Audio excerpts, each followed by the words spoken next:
lại gần đi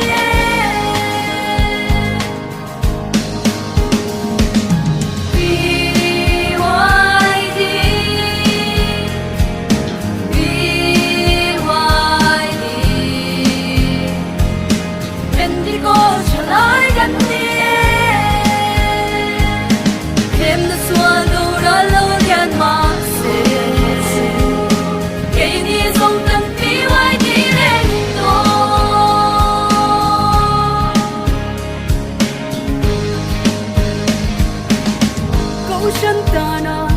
gần khơi ngô đề chẳng ai nung cung xiêm thắt tu lệ mất tiếng sona gần dễ tu rin dân xin cho phong kim quang dar tu trở lại gần đi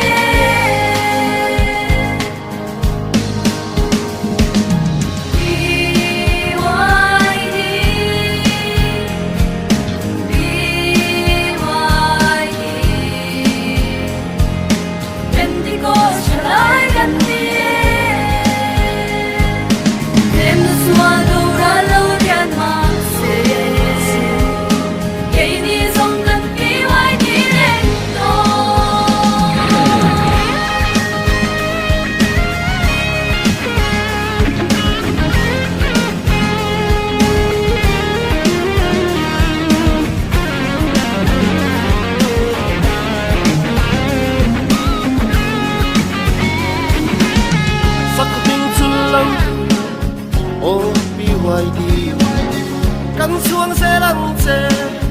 đâu vui sẽ là chân tâm là chân chịu riêng sẽ turin căn xa mây đo lâu Pentecost trở lại căn đi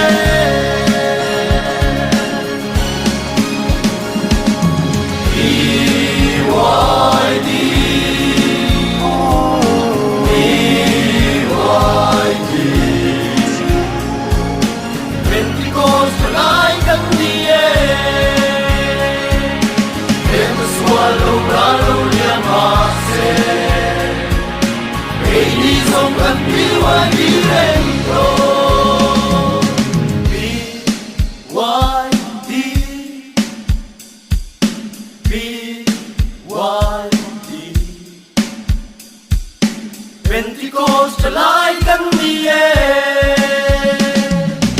thêm xua lâu ra lâu liền mà sẽ đi dòng gần đi hoài đi lên